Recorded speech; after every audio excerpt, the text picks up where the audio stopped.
నమస్కారం city news తెలుగుకి స్వాగతం. ఈనాటి వార్తా విశేషాలు. భారీ వర్షాలు వరదల కారణంగా తీవ్రంగా నష్టపోయిన ప్రజలను ఆదుకునేందుకు ప్రభుత్వం సిద్ధమవుతోంది. ఇప్పటికే మొదలైన నష్టం వివరాల సేకరణ ప్రక్రియపై సీఎం చంద్రబాబు రివ్యూ చేపట్టారు. సచివాలయంలో మంత్రులు అధికారులతో సమీక్ష చేసిన ముఖ్యమంత్రి ప్రతి బాధితుడికి ప్రభుత్వం సాయం అందేలా చూడాల్సిన అవసరం ఉందని తెలియజేశారు. ఎన్యూమరేషన్ పక్కాగా జరగాలని, నష్టపోయిన ప్రతి ఒక్కరికి ప్రభుత్వం సాయం చేయాలని తెలియజేశారు. నష్టం అంచనాలు పూర్తి చేస్తే 17వ తేదీ బాధితుడికి సాయం అందిద్దామని సీఎం పేర్కొన్నారు. ఈ సమీక్షలో మంత్రులు బంగళపూడి అనిత, పయ్యావుల కేశవ్, అనగాని సత్యప్రసాద్, పి నారాయణ, నాదెండ్ల మనోహర్ తో పాటు ఆయా శాఖల అధికారులు పాల్గొన్నారు.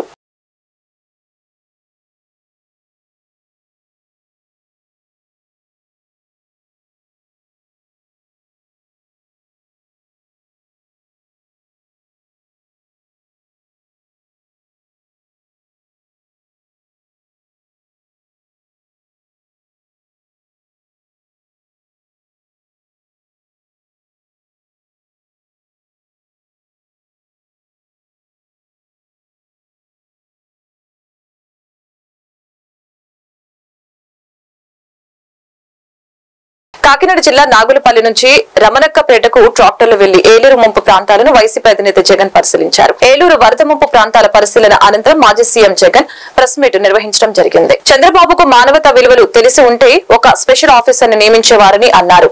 విజయవాడలో ఉన్న నిర్లక్ష్యం ఏలేరులో కనిపిస్తుంది. వర్షాలు వస్తాయని రాష్ట్ర ప్రభుత్వానికి సమాచారం ఉంది. వాతావరణ శాఖ అలర్ట్ చేసినా ప్రభుత్వం పట్టించుకోలేదని మండిపడ్డారు. ఏలేరు రిజర్వాయర్ కు వచ్చే ఇన్ఫ్లోను ఎందుకు బ్యాలెన్స్ చేయలేదని జగన్ ప్రశ్నించారు. బుద్ధి జ్ఞానం ఉన్నోడు 1వ తేదీన వచ్చిన 9,950 క్యూసెక్ల కిందకి ఎందుకు వదలలేదని జగన్ ఆగ్రహం వ్యక్తం చేశారు. రిజర్వాయర్ క్యారింగ్ కెపాసిటీ ఉన్న పైనుంచి నీరు వస్తే నిర్లక్ష్యంగా ఉన్నారు. ఇది మ్యాన్ మేడ్ ఫ్లడ్ అని విమర్శించారు. బాధ్యత లేని ప్రభుత్వం, ఇంగిత జ్ఞానం లేని ప్రభుత్వం అని దుయ్యబట్టారు. ఏలేరు రిజర్వాయర్ కు సంబంధించి ఇక్కడ జరిగిన పరిణామాలు, ఇక్కడ జరిగిన రిజర్వాయర్ కు సంబంధించిన రెగ్యులేషన్ కూడా ఒకసారి గమనించినట్లయితే మళ్ళీ మనందరికీ కూడా గుర్తుకొచ్చేది ఏమిటి అని అంటే,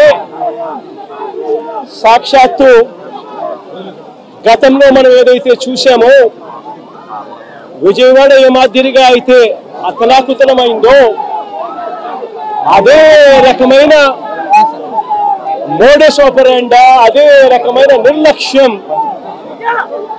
ఈరోజు ఏలూరు రిజర్వాయర్ కు సంబంధించిన వాటర్ మేనేజ్మెంట్ పరిస్థితి చూసినా అంతే అదే గుర్తుకొస్తుంది. కారణం ఏమిటి అని అంటే,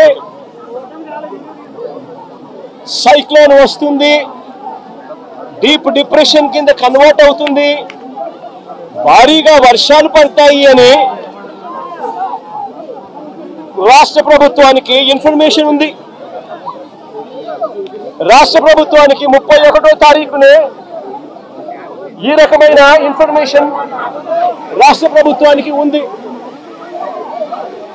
ఐఎండి వాళ్ళు రాష్ట్ర ప్రభుత్వానికి ఇన్ఫార్మ్ చేసినారు, అలర్ట్ చేసినారు. అలర్ట్ చేసేసరికి ఏ ప్రభుత్వమైనా కూడా ఏం చేయాలి, దాని రివ్యూ తీసుకోవాలి, చీఫ్ సెక్రటరీ పిలిపించాలి, ఇరిగేషన్ సెక్రటరీ దాంట్లో భాగస్వామ్యం చేయాలి, ఏ ఏ ప్రాంతాల్లో వర్షాలు పడతాయి అని ఇన్ఫర్మేషన్ మనకున్న నేపథ్యంలో ఆయా జిల్లా కలెక్టర్లను కూడా వీడియో కాన్ఫరెన్స్లలో భాగంగా తీసుకోవాలి. ఆయా ఏరియాలకు స్పెషల్ కలెక్టర్లను, స్పెషల్ ఆఫీసర్లను, ఐఏఎస్ ఆఫీసర్లను మళ్ళీ పంపించాలి. రెవెన్యూ సెక్రటరీ కూడా పార్టిసిపేట్ చేయాలి, హోమ్ సెక్రటరీ కూడా ఆ రివ్యూలో పార్టిసిపేట్ చేయాలి. అలా చేసినప్పుడు ఇరిగేషన్ సెక్రటరీ కలెక్టర్లతో తాను మమేకమైపోయి ఏలేరు రిజర్వాయర్లో ఏ స్థాయిలో నీళ్లున్నాయి, వర్షాలు ఏ స్థాయిలో పడబోతా ఉన్నాయి, ఏ స్థాయిలో నీళ్ల ఇన్ఫ్లో రాబోతా ఉంది, ఆ వచ్చేది ఏలేరు రిజర్వాయర్లో పడినప్పుడు ఆ ఏలేరు రిజర్వాయరు ఆ నీటిని రెగ్యులేట్ చేయగలుగుతుందా, బ్యాలెన్స్ చేయగలుగుతుందా అన్న ఫ్లడ్ కుషన్ ఏలేరు రిజర్వాయర్లో మెయింటైన్ చేయాల్సిన బాధ్యత ఇరిగేషన్ సెక్రటరీ, కలెక్టర్లది, చంద్రబాబు నాయుడు గారికి జ్ఞానోదయం అయి ఉండింటే కొద్ది గొప్ప చంద్రబాబు నాయుడు గారికి మనుషులకు సంబంధించిన మానవతా దృక్పథానికి సంబంధించిన విలువలు తెలుసుంటే తాను ఒక స్పెషల్ ఆఫీసర్ను కూడా ఐఏఎస్ ఆఫీసర్ను కూడా వేసి రాష్ట్రంలోని వివిధ ప్రభుత్వ శాఖల్లో 100 రోజుల కార్యాచరణ ప్రణాళిక కింద ఆర్థికేతర మరియు స్వల్పకాలంలో పరిష్కరించగలిగిన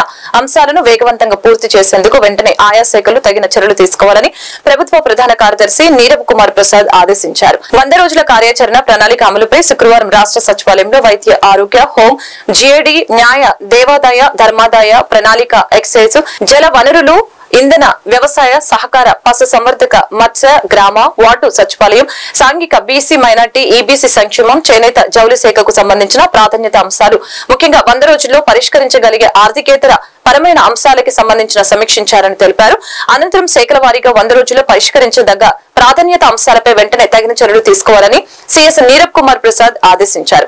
సమావేశానికి వర్చువల్ గా వైద్యారోగ్య శాఖ ప్రత్యేక ప్రధాన కార్యదర్శి ఎంటీ కృష్ణబాబు, హోంశాఖ ప్రత్యేక కార్యదర్శి విజయ్ కుమార్, దేవాదాయ శాఖ కమిషనర్ ఎస్ సత్యనారాయణ పాల్గొన్నారు.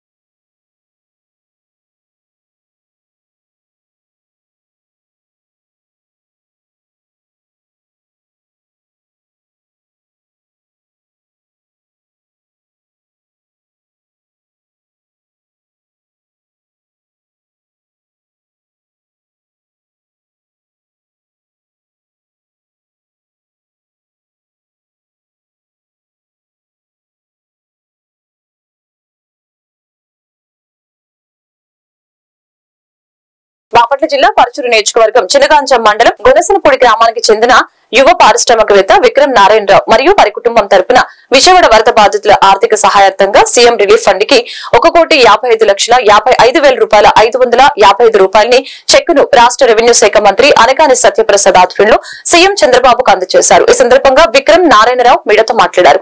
10 సంవత్సరాల క్రితం తాము కూడా విజయవాడలోని సింగనగర్ లోనే ఉండేవారమని తెలిపారు. ఈ కార్యక్రమంలో Santhanuthalapadu MLA BN Vijay Kumar, Telugu Desam party Chinaganjam మండల అధ్యక్షులు పోదా వీరయ్య, విక్రమ్ నారాయణ తండ్రి, సోదరులు తదితరులు పాల్గొన్నారు.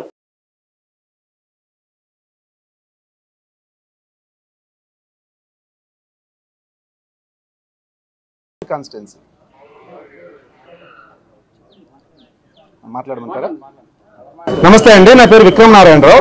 10 సంవత్సరాల కిందట ఇక్కడ ఇదే సింగనగర్ లో విజయవాడలో ఉండేవాళ్ళం అండి. ఇప్పుడు బాంబేలో ఉంటున్నామండి, ఫార్మాస్యూటికల్ కంపెనీ. సో ఇక్కడ ఈ విజయవాడ వరద బాధితులు ఇవన్నీ కూడా మేము కూడా ఇబ్బంది గురయ్యి మా వంతుగా సహాయం చేద్దామని చెప్పేసి మా కుటుంబం తరఫున విక్రమ్ నారాయణ గారి కుటుంబం మా తాత పేరు తరఫున 1,55,55,555 రూపాయలు సీఎం రిలీఫ్ ఫండ్కి డొనేట్ చేయడం జరిగిందండి. ఇది మాకు కానీ, మా కుటుంబానికి కానీ, మా గ్రామ ప్రజలకు కానీ, మా కాన్స్టిట్యున్సీ పచ్చూరు కాన్స్టిట్యున్సీకి కానీ ఎంతో ఆనందాన్ని ఇస్తుందని చెప్పేసి ఆశిస్తున్నాము. ఇప్పుడే సీఎం గారిని కలవటం జరిగింది. సీఎం గారిని కలిసి చెక్ ప్రజెంట్ చేసి రావటం జరిగిందండి. గొనసపూడి గ్రామం అండి మాది. ఇప్పుడు చినగంజాం మండలం, బాపట్ల జిల్లా అండి. ప్రకాశం అండి, బాపట్ల జిల్లా పచ్చూరు కాన్స్టిట్యున్సీ. గొనసపూడి ఒక్కరు. రాష్ట్రంలో ఆర్టీసీని బలోపేతం చేసేందుకు ప్రభుత్వం అన్ని విధాలా కృషి చేస్తుందని మంత్రి గొట్టిపాటి రవికుమార్ తెలియజేశారు. ఈ సందర్భంగా ఆయన మాట్లాడారు. ముఖ్యమంత్రి చంద్రబాబు బాధ్యతలు స్వీకరించిన తర్వాత 3 నెలల వ్యవధిలోని 1,500 కొత్త బస్సులు ఏర్పాటు చేశామని ఆయన పేర్కొన్నారు. ఆయన వెంట ఇన్ఛార్జి ఈడీ విజయరత్నం, జిల్లా ప్రజా రవాణాధికారి రవికాంత్, అద్దంకి డిపో మేనేజర్ బెల్లం రామ్మోహన్ రావు తదితరులు పాల్గొన్నారు.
ఫోన్ పడుతుంది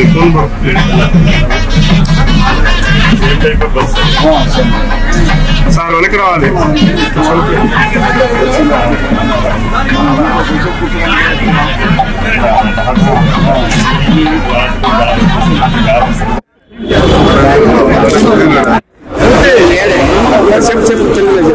ఎనభై తొమ్మిది 85.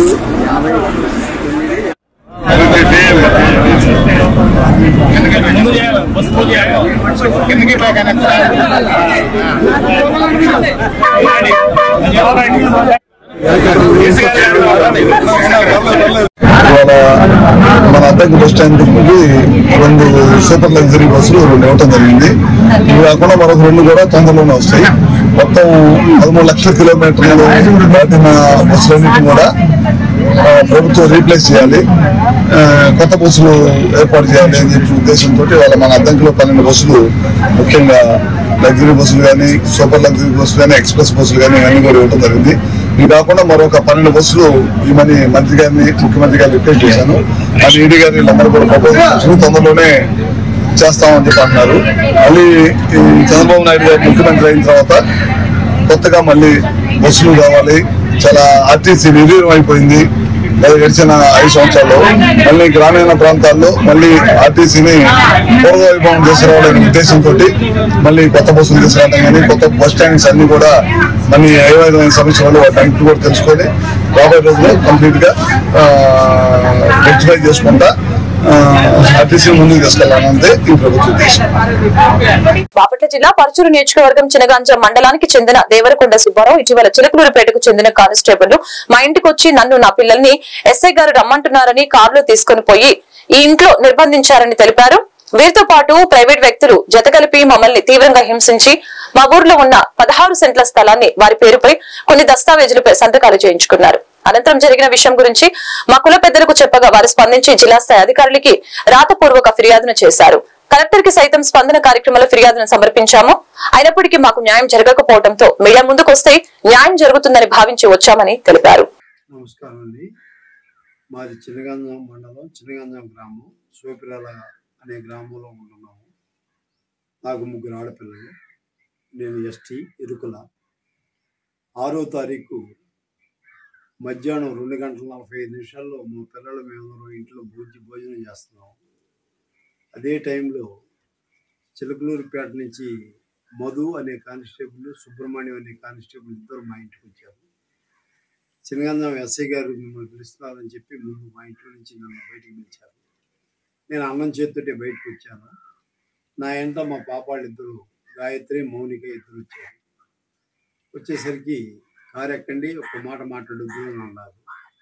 అక్కడి నుంచి కారులో ఎక్కించుకునే సమయానికి మా పాపాళ్ళు, మా నాన్నగారు ఇప్పుడు రారు, బాగాలేదు మా నాన్నగారికి అనుకున్నా కూడా వినకుండా మా పిల్లల్ని కూడా కారు ఎక్కించారు. అక్కడి నుంచి చినగంజం పోలీస్ స్టేషన్కి తీసుకెళ్లకుండా చిలకలూరుపేట తీసుకెళ్తుంటే మా పిల్లలు గోలగోల గారుస్తుంటే డోర్లు వేసేసారు. అక్కడి నుంచి చిలకలూరుపేట పోలీస్ స్టేషన్ వెనక భాగంలో ఉన్న పాతబడ్డ బిల్డింగ్లో పెట్టినారు మా ముగ్గురిని. ఆ పాతబడ్డ బిల్డింగ్లో పెట్టి తలుపేసి ఆ కానిస్టేబుల్తో పాటు వచ్చిన 4 నాగళ్ళ మండలం కనపర్తి గ్రామానికి చెందిన దాని గురించి ఈ పోలీస్ డిపార్ట్మెంట్ ఇంతవరకు ఏ యాక్షన్ తీసుకొని కానీ నన్ను పట్టించుకొని కానీ ఎరగరు. ఇప్పటికి 2 రోజుల క్రితం ఎస్సీ గారిని వెళ్ళి కలిస్తే, చినగంజం ఎస్ఐ గారిని, ఈ బొమ్మల హడావుడిలో ఉన్నాము, 2 రోజులు ఆగమన్నారు. ఈ రోజు వెళ్ళి సిఐ గారిని కలవమన్నారు. ఈ రోజు వెళ్ళి సిఐ గారిని కలిస్తే కూర్చోమని కూడా మాట్లాడలేదు. నువ్వు ముందు బయటికి పో, తర్వాత చూసుకుందాం, కంప్లైంట్ ఏదో ఉంటానన్నారు. అతను సిఐ గారి చేతికి కూడా కంప్లైంట్ ఇచ్చాను. అదేదంటే డిఎస్పీ గారి పరిధిలో పడింది, మాకు సంబంధం లేదు వెళ్ళామన్నాడు ఇంకో సిఐ గారు. దాన్ని మా సంఘ పెద్దల గారికి చెప్పుకున్నాను. సంఘ పెద్దలకి వాళ్ళు ఏ నిర్ణయం తీసుకుంటారో, ఏం చేస్తారనేది దానికోసం ఎదురు చూస్తున్నాను. తర్వాత డిపార్ట్మెంట్ వారు స్పందించి నా కుటుంబానికి రక్షణ కల్పించి నా కాడ రాయించుకున్న పేపర్స్ అన్ని నా పేపర్స్ నాకు ఇప్పించి వాళ్ళని చట్టపరమైన చర్యలు తీసుకొని వాళ్ళని శిక్షించవలసిందిగా మీడియా ముఖాన కోరుకుంటున్నాను సార్. దేశంలో రాష్ట్రంలో మహిళలపై జరుగుతున్న పైశాచిక దాడుల్ని వెంటనే అరికట్టాలని దళిత బహుజన పార్టీ జిల్లా అధ్యక్షులు ఎస్కే జిలానీ డిమాండ్ చేశారు. ఈ సందర్భంగా చీరాల తహసీల్దార్ కార్యాలయం వద్ద ధర్నా కార్యక్రమం చేపట్టారు. స్వాతంత్ర్యం వచ్చి 70 ఏళ్లు దాటినప్పటికీ మహిళల పట్ల దాడులు పెరుగుతూనే ఉన్నాయని తెలియజేశారు. కొత్తగా ఏర్పడిన కూటమి ప్రభుత్వంతో పాటు దేశంలో ఉన్న బీజేపీ మహిళా సంరక్షణ కఠిన చర్యలు అమలు చేయవలసిన అవసరం ఉందని తెలిపారు. కార్యక్రమంలో బాబు, షమీర్, సైదా, మీరావలి తదితరులు పాల్గొన్నారు. భారత సంస్కృతిని కాపాడుకుందాం, భారత కాపాడుకుందాం, మహిళా తల్లులను ఖండించండి, దివ్యాంగులపై దాడులను ఖండించండి, దివ్యాంగులపై దాడులను కాపాడుకుందాం, కాపాడుకుందాం, ఖండించండి మహిళలపై దాడులను ఖండించండి మహిళలపై దాడులను. చీరాల నియోజకవర్గ సోదర సోదరులందరికీ జై భీమ్ మిత్రులారా, ఈ రోజు చూడండి ఎంత దారుణమో మన రాష్ట్రంలో కానీ మన భారతదేశంలో కానీ మహిళా తల్లులు అంటే మనకి ఎంతో మన జన్మనిచ్చిన తల్లులు, అలాంటి తల్లులు చిన్నారుల మీద మహిళల మీద మన రాష్ట్రంలో కానీ పక్క రాష్ట్రంలో మన భారతదేశంలో కూడా ఎంత దాడులు జరుగుతున్నాయి ఒకసారి గ్రహించాలి. దీనిని మనం అంతా తిప్పుకొట్టాలి. ఎందుకంటే మహిళా తల్లులు అంటే మనకు జన్మనిచ్చిన తల్లులు, మన అక్క, మన చెల్లి, మన వదిన, మన అమ్మ, మన పెద్దమ్మ, అలాంటి మహిళలపై ఇలాంటి దాడులు జరుగుతుంటే రాష్ట్ర ప్రభుత్వం కానీ కేంద్ర ప్రభుత్వం కానీ కఠినమైన చర్యలు తీసుకోవాలి. ఇలాంటి దుండగల్ని కఠినంగా శిక్షిస్తే కానీ ఇలాంటి చర్యలు భారతదేశంలో ఎక్కడ జరగవు. ఎందుకంటే యావత్ ప్రపంచంలోని భారతదేశం అంటే అంత మన సంస్కృతిని గౌరవించే సంస్కృతి, అలాంటి దేశం మన భారతదేశం. అలాంటిది మన భారతదేశంలో అలాంటి మహిళలపై దాడులు జరుగుతున్న కేంద్ర ప్రభుత్వం వెంటనే చర్యలు తీసుకోవాలి. ఇలాంటి దుండగల్ని వెంటనే కఠినంగా శిక్షించాలి. అప్పుడే అది గల్ఫ్ లో చూడండి, గల్ఫ్ దేశాల్లో చర్య ఇలాంటి తప్పు జరిగితే ఇమీడియట్ గా వాళ్ళ మీద చేయి తీసేయటమో, కాలు తీసేయటమో, లేకపోతే నరికేయటమో అలా చేస్తారు. అలాగే మన భారతదేశంలో కూడా ఇలాంటి చర్యలు, ఇలాంటి దుండగలు ఇలా చేసినప్పుడే ఇలాంటి తప్పులు ఎక్కడ జరగవు. అలా అప్పుడే మన భారతదేశం మహిళలకు రక్షణ ఉంటుంది. అప్పుడే ఇకైనా గ్రహించ వ్యాఖ్యలు చేశారు, అది చాలా తప్పు. ఎందుకంటే ఆయన గురించి అందరికీ తెలిసిన వ్యక్తి, అతను చాలా మంచి వ్యక్తి. అతని మీద అసత్య ప్రచారం చేయడం, అతని తనేడి మీద అంతకుముందు గత ప్రభుత్వంలో ఏం జరిగిందో ప్రజలందరికీ, చీరాల్లో ప్రజలందరికీ తెలుసు. ఇక్కడ ఇసుక మాఫియా జరిగిందా, లిక్కర్ మాఫియా జరిగిందా, రైస్ మాఫియా జరిగిందా, ప్రజలందరికీ తెలుసు. అలాంటివి జరిగినప్పుడు అంతా జరిగింది కదా. ఈనాడు ఏదో వచ్చి వాళ్ళ పనులు వాళ్ళు చేసుకుంటూ ఉంటే వాళ్ళు ప్రజలకి మంచి చేయాలి. ఎందుకంటే వాళ్ళు కింద నుంచి పైకి వచ్చిన మనుషులు, వాళ్ళు అలాంటి మంచి వ్యక్తుల మీద అసత్య ప్రచారాలు చేస్తున్నారు. దీన్ని మేము ఖండిస్తున్నాము. ఇలాంటి ప్రచారాలు మరలా చేసిన దీని మీద వాళ్ళు గట్టిగా బుద్ధి చెప్పాల్సి వస్తుంది. ఒకసారి గ్రహించండి. ఎందుకంటే ఒక మంచి వ్యక్తి మీద ఇలాంటి ప్రచారాలు చేయకూడదు. ఇతను ఉంటే చూపించాలి, అంతేగాని లేని ఇసుక దండ అంటారు. కీర్తారపాలెంలో అక్కడ టోల్గేట్ పెట్టామన్నారు. టోల్గేట్ అంత ముందే పెట్టింది, ఫస్ట్ లో పెట్టారు, తీసేశారు. అప్పుడు ఒకసారి గ్రహించాలి సోదరులారా, ఒక మంచి వ్యక్తిపై పోషకాహారంతోనే మాతృ శిశు మరణాలు అరికట్టవచ్చని సిడిపిఓ లక్ష్మీ పార్వతి తెలిపారు. మండల కేంద్రం కర్లపాలెం దండుపాట రోడ్డులోని అంగన్వాడీ కేంద్రంలో పోషకాహార మాసోత్సవాల్ని నిర్వహించడం జరిగింది. గర్భిణీలకు పోషకాహార కిట్లు, చిన్నారులకు అన్నప్రాసన మాసోత్సవాల సింబల్, పోషణ, న్యూట్రిషన్ స్టాళ్లను ప్రదర్శన చేయడం జరిగింది. ఈ కార్యక్రమంలో తహసీల్దార్ వెంకటరత్నం, ఇన్ఛార్జి ఎంపీడీఓ ఏలిషా బాబు, సూపర్వైజర్ నాగమల్లేశ్వరి, జడ్పీటీసీ పిట్ల వేణుగోపాల్ రెడ్డి, సర్పంచ్ నక్కా లలిత కుమారి తదితరులు పాల్గొన్నారు.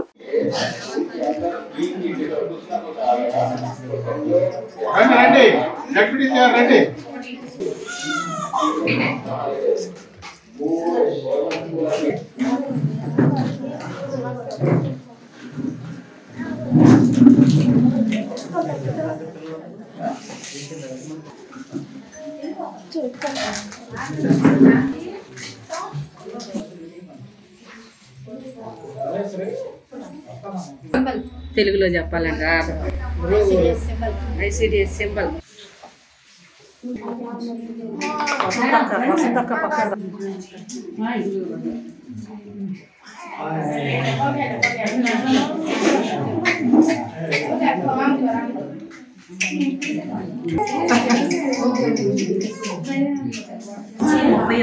వరకు పోషణ మాసోత్సవాలు జరుగుతాయి.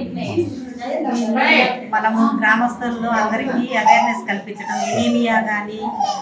ఎనీమియా మనం ఎట్లా అరికట్టాలి, ప్రతి మహిళల్లో రక్తహీనత గురించి, ఆ లక్షణాల గురించి, వాళ్ళు ఎలాంటి ఫుడ్ తీసుకోవాలి, అట్లా లక్షణాలు వెంటనే గుర్తించిన తర్వాత ఆహారం తీసుకున్న అది అబ్జర్వ్ చేయకపోయినా నులిపురుగులు ట్యాబ్లెట్లు వేసుకోవటం, దాని ద్వారా డాక్టర్ దగ్గర పర్యవేక్షణలో కూడా ఐరన్ సుక్రోజులు కూడా పెట్టించాల్సిన అవసరం కూడా ఉంది. మరీ ఎనీమియా ఎక్కువగా ఉంటే అటువంటి పరిస్థితి రాకుండా ముందే మనం మేల్కొని ఐరన్ ఎక్కువ ఉండే ఆహార పదార్థాలు తీసుకోవటం వల్ల మనం ఈ ఎనీమియాని అరికట్టవచ్చు.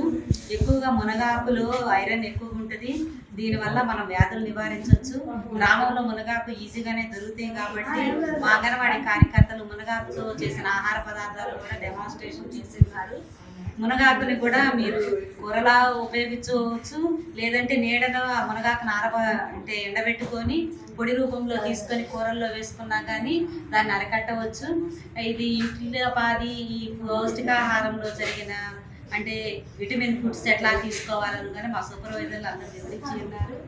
ఈ కార్యక్రమాన్ని మీరు వినియోగించుకొని ఐరన్ ఉండే ఆహార పదార్థాలు ఉపయోగించినప్పుడు దాంట్లో సి విటమిన్ కూడా మనము తీసుకుంటే కానీ ఐరన్ మన బాడీకి అబ్జర్వ్ అవ్వదు. ఈ విషయాలన్నీ తెలుసుకొని మహిళలు మనమే కాబట్టి వంట చేస్తాం కాబట్టి కట్లపాలెం ఐలాండ్ సెంటర్ లో భారతీయ జనతా పార్టీ సభ్యత్వ నమోదు కార్యక్రమం బీజేపీ పార్టీ మండల అధ్యక్షులు పిట్టు సాంబశివరెడ్డి ఆధ్వర్యంలో నిర్వహించారు. ఈ సందర్భంగా పార్టీలోకి చేరిన వారికి సభ్యత్వాలు అందజేయడం జరిగింది. ఈ కార్యక్రమంలో బాపట్ల నియోజకవర్గ కన్వీనర్ కొమ్మనపోయిన మణి యాదవ్, జిల్లా ప్రధాన కార్యదర్శి వల్లూరు భావన్ నారాయణ, ఓబీసీ మోర్చా బాపట్ల జిల్లా అధ్యక్షులు కొక్కిరిగడ్డ శ్రీనివాస్ రాజు, మండల ప్రధాన కార్యదర్శి పిట్ల శ్రీనివాసరెడ్డి, ఎర్ర శ్రీను, మండల ఉపాధ్యక్షులు నందిపాటి శివనాగ మల్లేశ్వరరావు తదితరులు పాల్గొన్నారు. భారతీయ జనతా పార్టీ పథకాల ద్వారా అభివృద్ధి పదంలో దూసుకుపోతున్నటువంటి శుభ సందర్భంలో మీ అందరూ ఈ రోజున భారతీయ జనతా పార్టీ సాధారణ సభ్యత్వం, క్రియాశీల సభ్యత్వం నమోదు చేస్తున్నారు కావున మన కర్లపాలెం సెంటర్లో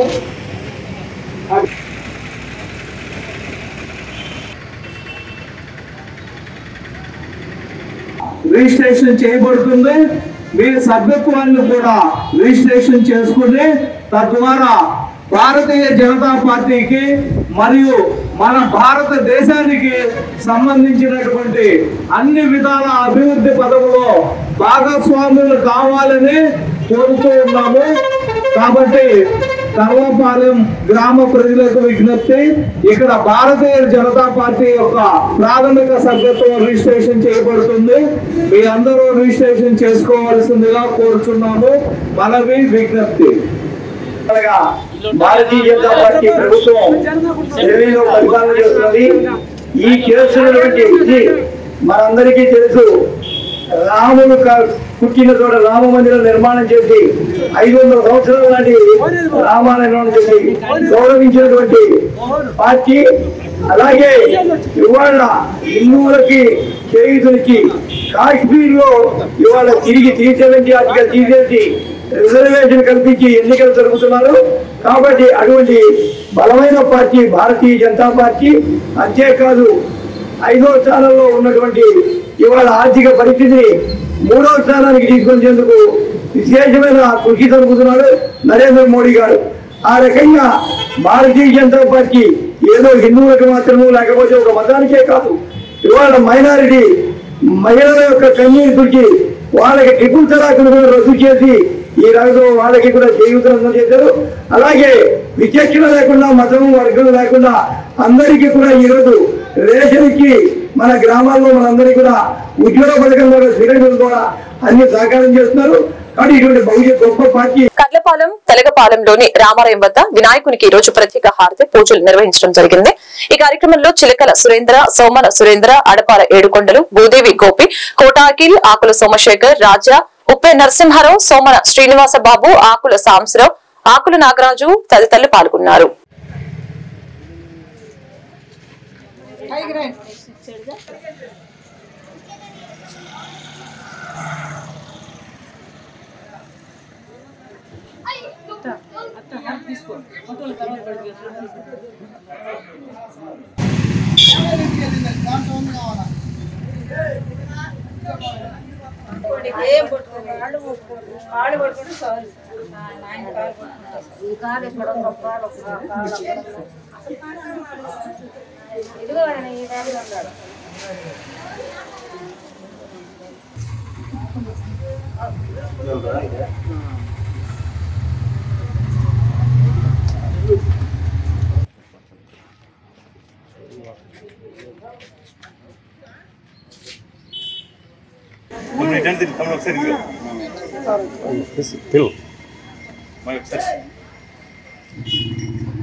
సంతమాగులూరు మండలంలోని ఏల్చూరు గ్రామంలోని లైబ్రరీ సెంటర్ నందు ఏర్పాటు చేసిన గణనాథుని నిమజ్జన కార్యక్రమం గురువారం అంగరంగ వైభవంగా నిర్వహించడం జరిగింది.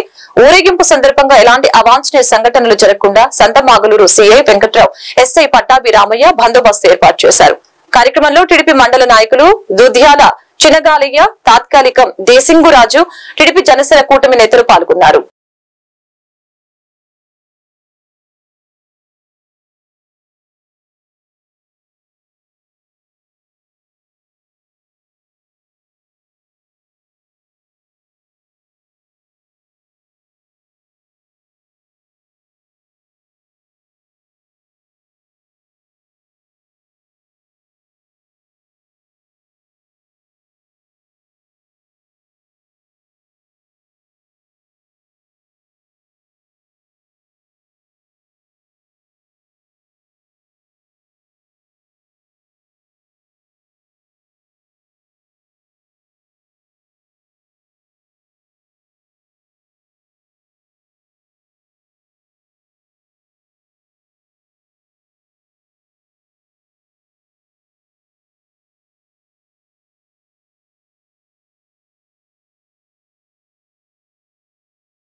బాపట్ల జిల్లా చెరుకుపల్లి మండలం గుల్లపల్లి గ్రామ అంబికానగర్ లో గణనాథుని నిమజ్జన కార్యక్రమాన్ని నిర్వహించిన అంబికానగర్ కాలనీ వాసులు 5వ రోజు నిమజ్జన కార్యక్రమాన్ని కనక తప్పెట్లు, మేళ తాళాలతో టపాసులు పేలుస్తూ చిన్నలు పెద్దలు గులాములు కొట్టుకుంటూ సందడి సందడిగా స్వామివారి నిమజ్జన కార్యక్రమంలో పాల్గొన్నారు. ఈ కార్యక్రమంలో స్వామివారి భక్తులు అనేక మంది పాల్గొన్నారు. అన్నదాన కార్యక్రమం నిర్వహించారు. స్వామివారి కృపా కటాక్షాలకు పొందారు. కార్యక్రమంలో గుల్లపల్లి గ్రామ అంబికా నగర్ కాలనీ వాసులు మరియు గణేష్ యూత్ గ్రామ ప్రజలు పాల్గొన్నారు.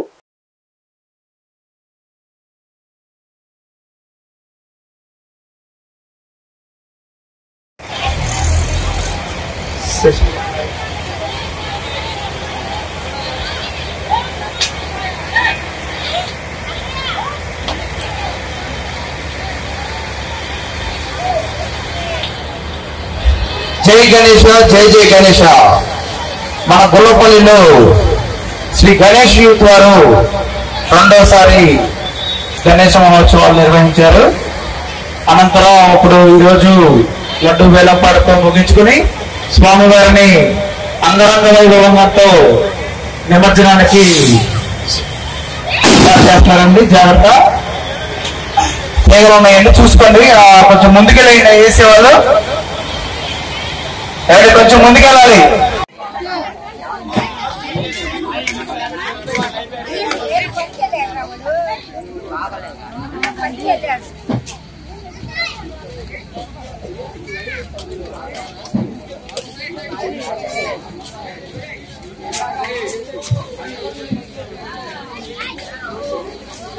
ఒక భక్తుడు ఆ స్వామి వారికి విరాళంగా ఇచ్చింది 101 రూపాయి.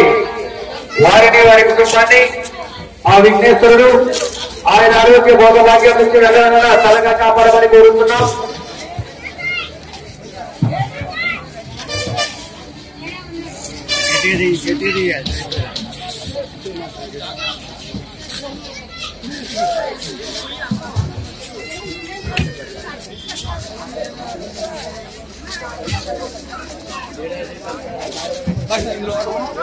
పరిచ కోటేశ్వరరావు గారు ఆ స్వామివారికి విరాళంగా ఇచ్చింది 200 రూపాయలు.